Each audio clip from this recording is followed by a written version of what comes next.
Ya, siapa yang menanti hari Tuhan hari-hari ini? Lambaikan tangan. Yang menanti hari Tuhan. Yang menanti saja, yang tidak pulang saja. Ya, kita semua menanti hari Tuhan. Tapi hari Tuhan itu bisa menjadi dua hal. Itu bisa menjadi sebuah hari sukacita bagi orang-orang yang sungguh-sungguh menantikan Tuhan dalam takut akan Tuhan. Tapi itu juga bisa menjadi hari malapetaka bagi mereka yang tidak sungguh-sungguh hidup dalam tangan Tuhan. Kenapa sejarah kitab Yoel ini ditulis? Saya pengen kita semua membaca dulu dari Yoel pasal yang kedua ayat yang pertama. Kenapa ayat ini ada? Kita harus tahu, saudara. Yoel pasal yang kedua ayat yang pertama, ini peringatan keras bagi umat pada waktu itu dari Tuhan. Dikatakan ayat yang pertama, baca bersama 1, 2, 3. Tiuplah sangkakala di Sion dan berteriaklah di gunungku yang kudus. Biarlah gemetar seluruh penduduk negeri, sebab hari Tuhan datang, sebab hari itu sudah dekat. Alkitab berkata Yoel disuruh oleh Tuhan, cepat suruh bangsa itu tiuplah sangkakala di Sion. Sangkakala itu bicara tentang sebuah peringatan keras. Kalau sangkakala sudah berbunyi, itu berarti genting, ada sesuatu yang penting yang akan terjadi. Tuhan berkata, tiuplah sangkakala di Sion, berteriaklah di gunungku yang kudus. Biarlah gemetar seluruh penduduk bumi, sebab hari Tuhan itu datang, sebab hari Tuhan itu sudah dekat. Kita lihat di sini, apa yang dimaksud dengan hari Tuhan di pasal ini. Ayat 2 berkata begini, baca bersama 1, 2, 3. Suatu hari gelap gulita dan kelam kabut. Suatu hari berawan dan kelam pekat. Seperti fajar di atas gunung-gunung terbentang suatu bangsa yang banyak dan kuat. Yang serupa itu tidak akan pernah ada lagi sejak purbakala. Dan tidak akan ada lagi sesudah itu turun-temurun pada masa yang akan datang. Ternyata hari Tuhan di kitab Yoel ini bukan bicara tentang hari yang mengenakkan. Hari Tuhan di sini dikatakan suatu hari gelap gulita. Hari-hari ini kita banyak mendengar prediksi tentang tahun 2023. Pak Presiden Jokowi berkata ketemu dengan para pemimpin dunia, semua bilang 2023 itu adalah tahun kegelapan. Akan ada resesi, banyak dunia-dunia yang mulai berjatuhan. Kita sedih saudara, tadi pagi kita dapat berita ya di Korea anak-anak muda meninggal karena ikut pesta Halloween. Ya, mereka jantungnya berhenti saat itu juga. Kita tidak tahu apa yang terjadi, tapi saya juga sedih masih banyak orang Kristen yang mengikuti acara-acara seperti ini. Ya, ngakunya anak Tuhan, tapi di satu sisi ngaku anak setan. Di sini nggak ada kan ya Igun? Amin. Kalau ada kita baptis ulang. Rendam agak lama 15 menit. Biar buka mata di rumah Bapa di sorga. Ya sedih saudara, anak Tuhan. Tapi masih yang kayak begini. Coba, iblis itu bapaknya pembunuh kan. Ya kita tahu mereka yang mati di situ ya sudah kemana, itu bagian Tuhan menghakimi. Tapi kan sedih ya melihat anak-anak remaja meninggal serentak dengan pesta setan kayak begitu saudara. Ya hari Tuhan di sini bicara bukan hari yang mengenakan. Tuhan berkata, tiup sangkakala, peringatan akan datang hari yang gelap itu. Gelap gulita, kelam, kabut, berawan. Dan hari-hari ini bukankah kita sedang mendengar itu? Tidak penting apa yang akan terjadi di depan kita, yang terpenting adalah respon hati kita. Bagaimana kita berespon kepada Tuhan hari ini mendengar semua berita-berita yang menakutkan. Dunia ini berubah, tapi ada satu hal yang tidak pernah berubah, firman Tuhan. Dan Tuhan kita yang tidak pernah berubah dahulu, sekarang, bahkan sampai selama-lamanya. Saudara, Yoel disuruh memperingatkan bangsa itu, suatu hari yang akan datang. Hari Tuhan dan hari itu sudah dekat. Suatu hari yang gelap gulita, kelam kabut. Dan dikatakan di sana engkau akan melihat ada satu bangsa yang tidak terbilang banyaknya akan datang menyerbu. Ya, ada satu bangsa asing yang akan segera meluluh lantahkan Israel. Dan dikatakan di sana saudara, ya. Dan sejak saat itu tidak akan ada lagi. Hanya kali itu mereka akan melihat, 3 dikatakan. Di depannya api memakan habis, di belakangnya nyala api berkobar. Tanah di depannya seperti Taman Eden, tetapi di belakangnya gurun tandus. Dan sama sekali tidak ada yang dapat yang luput. Di depannya itu tanahnya indah seperti Dikatakan Taman Eden, tapi begitu dia lewati akan menjadi padang gurun, tandus, tidak ada apa-apa. Ya, dikatakan di sana rupanya seperti kuda, dan seperti kuda balapan mereka berlari. Seperti gemertaknya kereta-kereta mereka melompat-lompat di atas puncak gunung-gunung. Seperti geletiknya nyala api yang memakan habis jerami suatu bangsa yang kuat, teratur barisannya untuk berperang.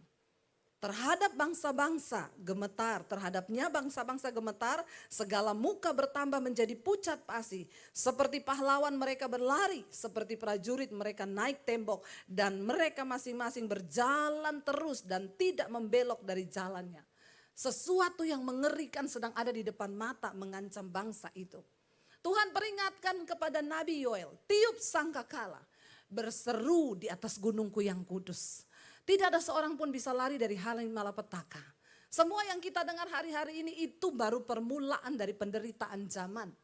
Jangan hanya dengar hal-hal yang menjanjikan, pokoknya tetap percaya Tuhan itu dahsyat, engkau tidak akan mengalami. Sorry, saya harus berkata jujur. Ada hal yang harus kita lakukan untuk kita bisa mengalami pemeliharaan Tuhan.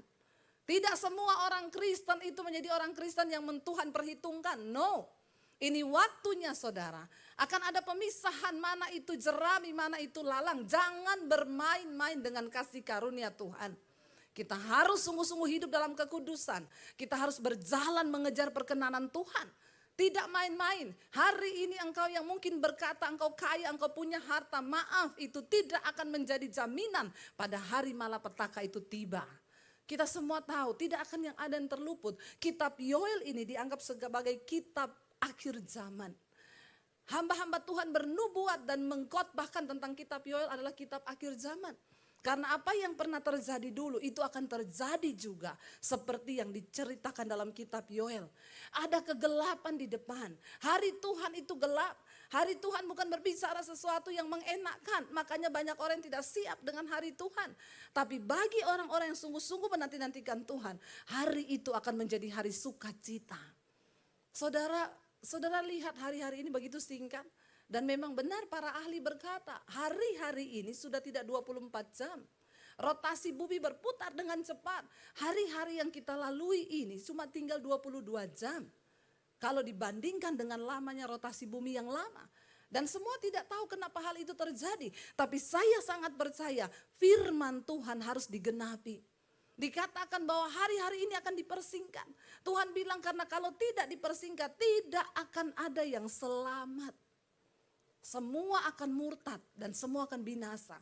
Saya berdoa supaya kita menjadi orang-orang yang membuka telinga kita bagi kebenaran firman Tuhan. Katakan amin saudara. Tuhan berkata di sini akan ada sebuah tentara yang akan datang menyerbu. Jadi kitab Yoel ini juga latar belakangnya ditulis kenapa? Karena ada satu wabah yang datang di atas bangsa Israel pada waktu itu yaitu belalang. Belalang itu menyerbu semua hasil tanah mereka. Sehingga mereka saudara habis semua yang ditanam.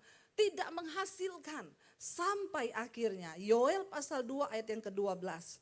Judul perikopnya di sana dikatakan seruan untuk bertobat. Ketika kita mendengarkan sesuatu yang menakutkan, tidak ada pilihan lain. Berlutut, berseru, dan kejar pertobatan. Hanya pertobatan itu yang melunakkan hati Tuhan. Kenapa kita belajar dari sejarah bangsa Israel? Kita melihat apa yang terjadi ketika mereka berbuat dosa. Kutuk terjadi, tulah terjadi, malapetaka, murka Tuhan turun. Tapi waktu mereka bertobat. Semua nabi-nabi Tuhan diangkat saudara. Cuma satu untuk apa? Ngomong ke bangsa ini bertobat. Bertobat, bertobat, dan bertobat. Enggak ada yang lain. Tapi karena kedegilan hati mereka, mereka bunuh nabi yang dikirim. Mereka siksa nabi-nabi, mereka tidak mau mendengar suara Tuhan. Sampai akhirnya Yesus Kristus sendiri yang harus turun dalam rupa manusia. Untuk menyelamatkan mereka dan menunjukkan jalan bagi manusia. Ini loh jalan yang benar itu. Sebenarnya kuncinya cuma satu, pertobatan. Makanya saya berdoa supaya kita menjadi orang Kristen yang tiap hari hidup bertobat, bertobat, bertobat. Ya, jangan dengarkan pengajaran-pengajaran yang aneh hari-hari ini yang berkata, kita udah gak perlu bertobat. Ya, ada seorang datang sama saya, dia bilang, Bu, saya ketemu seseorang, dia tanya kepada saya, kamu masih berdosa? Saya jawab, iya. Oh, sesat kamu. Kita sudah tidak berdosa karena Yesus sudah mati untuk dosa kita, masa lalu, masa sekarang, dan masa yang akan datang. Jadi kita sudah tidak ada dosa, kamu tidak perlu bertobat lagi, kamu gak perlu minta ampun lagi sama Tuhan. Saya bilang ini loh yang menyesatkan saudara. Setiap menit kita harus hidup dalam pertobatan. Dia ngomong ke orang itu, saya dengerin khotbahnya Bu Debbie, katanya kita tiap menit harus bertobat. Jangan dengar Bu Debbie, itu pendeta perjanjian lama. Oh, dia suka dengar yang perjanjian baru saja ya. Karena kasih karunia, dia tidak tahu di dalam perjanjian baru pun Yesus berkata, bukan setiap orang yang berseru padaku Tuhan, Tuhan yang akan masuk dalam kerajaan Allah. Mereka yang melakukan kehendak Bapa. Ya, Tuhan bilang tanpa iman, tanpa perbuatan itu mati. Saya bilang, Bu, itu ajaran sesat loh, Bu. Yesus berkata, kalau ada orang berkata bahwa dia tidak berdosa, dia menjadikan Yesus itu pendusta. Kita semua masih berdosa. Sampai hari ini tidak ada satupun yang luput dari dosa. Tapi jangan engkau terikat dengan dosa. Kita masih berdosa. Sebentar kita marah, kita berdosa. Sebentar kita tersinggung, kita berdosa. Cepat-cepat bereskan. Artinya orang yang mau hidup bertobat dalam kekudusan bukan berarti dia gak pernah buat dosa. Dia bisa buat dosa, tapi setiap menit, setiap detik, Tuhan ampuni aku Tuhan. Aku ini berdosa. Itulah gunanya Roh Kudus turun ke atas kita. Ketika Tuhan berkata kepada Yoel, serukan ke bangsa itu untuk mereka bertobat. Judul perikopnya ayat 12, seruan untuk bertobat. Tetapi sekarang juga demikianlah firman Tuhan dikatakan, berbaliklah kepadaku dengan segenap hatimu, dengan berpuasa, dengan menangis dan dengan mengadu. Koyakkanlah hatimu dan jangan pakaianmu. Berbaliklah kepada Tuhan Allahmu sebab Ia pengasih dan penyayang, panjang sabar dan berlimpah kasih setia. Ia menyesal karena hukumannya. Katakan amin. Yoel disuruh menyerukan bertobat. Bangsa itu suruh berseru kepada Tuhan dengan segenap hati. Menangislah, berpuasalah, mengadulah, koyakkan hatimu dan jangan pakaianmu. Kita tahu bersama jam perjanjian lama, raja, imam ketika mereka takut atau bertobat mereka akan mengoyakkan jubahnya. Ingat ketika Naaman, seorang panglima tentara Aram pergi menjumpai Raja Israel untuk dia minta kesembuhan. Saat itu Raja Israel dengar Naaman bilang, aku seorang sakit kusta, aku dengar di Israel ada nabi, sembuhkan aku dari sakit kustaku. Raja Aram menulis surat kepada Raja Israel. Saat itu juga karena Israel pada waktu itu kalah terus dengan Aram. Panglimanya datang bawa surat dari raja. Raja Israel berpikir ini cari gara-gara. Pasti habis ini perang nih kalau dia gak sembuh. Saat itu juga Raja Israel mengoyakkan jubahnya. Ditanggalkan, mengoyakkan jubah, pakaian, bicara tentang satu ketakutan, satu hati yang tidak berdaya lagi. Dan Tuhan tapi berkata kepada Yoel pada waktu itu, suruh bangsa ini koyakkan hatinya, bukan pakaiannya.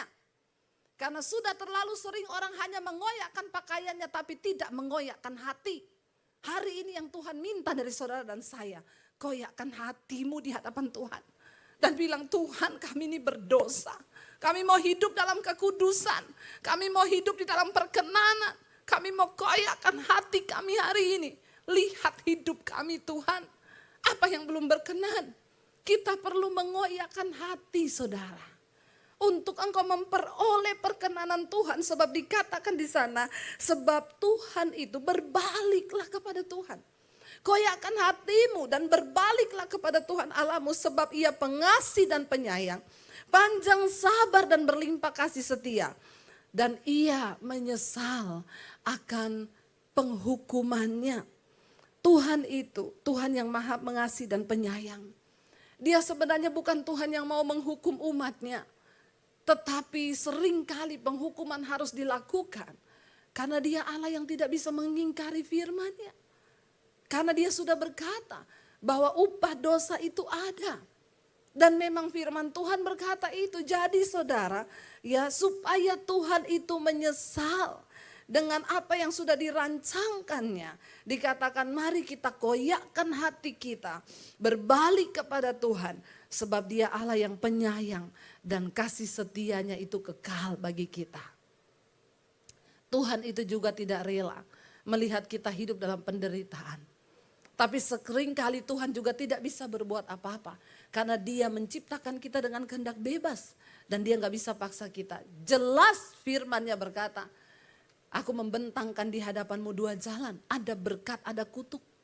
Kalau engkau mendengarkan firman-Ku dan bertindak hati-hati sesuai dengan semua yang tertulis, maka engkau akan mengalami rancangan berkat itu. Tapi kalau engkau mau neko-neko bikin jalan sendiri, dengan caramu sendiri, dengan egomu sendiri, kedaginganmu sendiri, maka engkau juga akan mengalami rancangan yang tidak baik itu. Ketika bangsa itu bertobat, berbalik saudara, dikatakan siapa tahu, ya ayat yang ke-14, siapa tahu mungkin ia mau berbalik dan menyesal dan ditinggalkannya berkat. Tuhan bisa mengubah keputusannya. Ingat ketika Tuhan akan menghukum Sodom dan Gomora. Abraham berkata, Tuhan, apakah engkau akan menghancurkan kota itu bersama-sama orang benar dan orang fasik di dalamnya? Tuhan bilang, kalau ada 50 orang benar, aku tidak akan menghancurkan kota itu. Dicari, tidak ada. Tuhan bilang, Abraham bilang, kalau 40 Tuhan, kalau ada 40 aku tidak akan binasakan. Dicari 40 orang benar di kota itu, tidak ditemukan.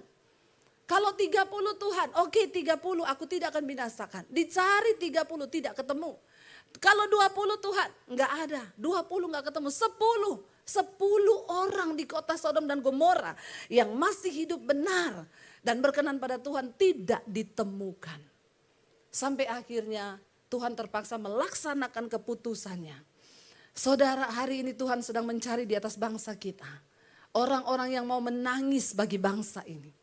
Makanya setiap malam di mezbah doa kita terus berdoa buat bangsa negara, buat TNI Polri. Kita terus berdoa, Tuhan bersihkan bangsa ini, bersihkan bangsa ini. Kenapa Indonesia diluputkan saudara hari-hari ini? Di negara-negara lain sudah banyak terjadi krisis. Karena saya yakin dan percaya masih ada anak-anak Tuhan yang mau hidup benar dan berdiri di atas bangsa ini.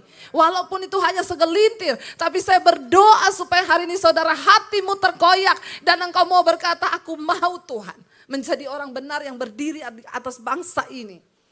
Saya baru pulang dari Gorontalo saudara. Di Gorontalo kami melakukan seminar hamba-hamba Tuhan dan juga KKR. Gorontalo kota hijau. Gerejanya hanya 26. Yang membuat saya sedih ketika mau melakukan itu. Tantangan datang bukan dari orang luar. Puji Tuhan panitia bekerja luar biasa, spanduk di tengah-tengah kota. Dibentangkan saudara, berkat kerjasama panitia dengan pemerintah setempat. Tapi sayangnya justru tantangannya datang dari para pendeta. Kenapa bikin acara-acara begini? Ngapain? Perpecahan gereja. Itu yang menyebabkan kita ini gak bisa menuai. Bangsa ini sudah menguning saudara. Tapi kenapa penuaian tidak terjadi? Gereja yang satu berantem dengan gereja yang satu. Merasa satu paling benar, satu paling benar. Sampai karena itulah Yesus berkata, doa Yesus yang terberat itu apa? Satukan tubuhku. Yesus berdoa sampai hari ini supaya gereja Tuhan bersatu. Kalau kita tidak pernah bersatu saudara, bentrok satu dengan yang lain. Curi jiwa sana sini, akhirnya apa yang terjadi? Penuaian itu tidak akan terjadi. Tapi yang menghibur saya saudara kemarin di Gorontalo, maaf. Orang-orang berjilbab datang ikut KKR. Dari Buddhis datang ikut KKR. Mereka maju menyerahkan diri berdoa. Saya tanya, kenapa kamu datang? Saya sering nonton khotbah ibu di YouTube. Saya datang ke sini dengan ketakutan, Bu. Karena saya tahu saya akan dikucilkan oleh keluarga. Tapi Roh Kudus menjamah saya. Dan saya mau terima Yesus sebagai Tuhan dan Juru Selamat. Saya berdoa saudara buat mereka. Orang-orang yang bukan Kristen. Mereka datang, mereka dituai. Kenapa Tuhan izinkan pandemi ini terjadi? Sekarang pelayanan media dibuka Tuhan. Pintu-pintu yang tidak terjangkau. YouTube bisa masuk sampai ke kamar-kamar tidur. Menjangkau orang-orang yang tidak terjangkau. Ketika kita gereja Tuhan sudah tidak peka lagi dengan pergerakan Tuhan. Maka Tuhan bisa punya cara, berbagai cara. Saya melihat kemarin di KKR itu saya tantang altar call, anak-anak kecil maju saudara. Videonya tadi bisa diserahkan. Saya pengen saudara lihat cuplikan kemarin kita ada di Gorontalo. Ya saudara, secara manusia capek, saya baru datang dan tanggal 7 kami akan berangkat ke Poso di Tentena. Kami satukan semua hamba Tuhan. Ini waktunya saya tangkap hati Tuhan. Makanya orang tanya, ibu buka gereja? No, saya mau menjadi sahabat gembala. Kita sama-sama gandeng tangan, satukan semua gereja dari berbagai denominasi. Lalu di Toraja kami bikin 1.350 pendeta datang. Kami bergandeng tangan berdoa untuk kota Toraja. Ya, di Toraja ada masjid saudara, ya Masjid Mualaf. Itu khusus bagi orang-orang dari Kristen dan penuh. Kita berdoa saudara supaya kita juga hari-hari ini punya api itu. Kalau bisa ditayangkan videonya, saudara kita lihat ya. Saya menangis saudara, melihat video ini. Bagaimana anak-anak kecil itu datang kepada Tuhan. Dan Tuhan berkata, aku akan mencurahkan rohku kepada anak-anak. Saya tidak mengerti anak ini menangisi apa, tapi air matanya bercucuran. Dia terus nangis saudara. Ya. Anak-anak datang menyerahkan hidup mereka kepada Tuhan. Coba. Dan apa yang ditulis, ya itu sedang digenapi. Saya pengen tayangkan foto yang dari samping yang saya doakan. Ada satu foto saudara. Ya, saya sengaja tidak ambil mukanya, tapi hanya dari samping. Karena yang tadi saya cerita, jadi saya melihat bagaimana Tuhan itu sedang bekerja dan apa yang ditulis di Alkitab dari kitab Yoel ini benar-benar terjadi. Ketika bangsa itu bertobat, saudara dikatakan di sana, ya tadi kita sudah baca, kemudian pada hari itu Yoel 2 ayat 28, akan terjadi bahwa aku akan mencurahkan rohku ke atas semua manusia, maka anak-anakmu laki-laki dan perempuan, mereka akan bernubuat, orang-orangmu yang tua akan dapat mimpi, teruna-teruna, hamba-hamba, laki-laki dan perempuan, tidak peduli mau dia pembantu, mau dia sopirmu, ketika dihinggapi oleh roh Tuhan. Di akhir zaman itu semua akan terjadi. Saudara, ya bahkan akan ada tanda-tanda di langit, kita melihat zaman semakin hari harusnya membuat kita ini semakin peka dan introspeksi diri. Kita tidak punya waktu yang lama, itu yang saya tangkap, makanya saya terus bergerak saudara. Capek, yes capek. Ya terbang sana sini ya, tapi sukacita ketika melihat yang seperti itu tadi. Tuhan, yes rohmu sedang bekerja. Kita semua terpanggil untuk masuk di pergerakan Tuhan di akhir zaman saudara. Ya, dan saya berdoa kepada Tuhan untuk kita semua hari-hari. Tuhan juga mau pakai saudara. Engkau tidak perlu menjadi pendeta untuk berdiri di mimbar ini. Lihat sekelilingmu. Ada begitu banyak tuaian yang harus engkau tuai. Tapi kita terlebih dulu yang harus menjadi pelaku firman.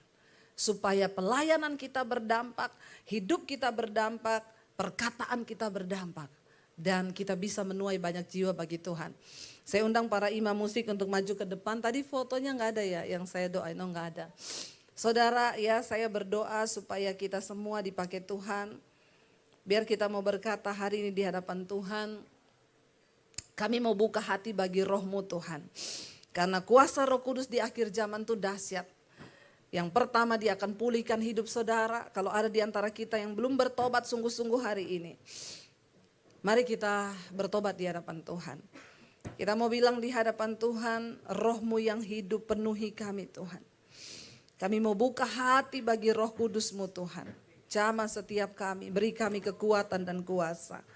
Mari bangkit berdiri bersama saudara.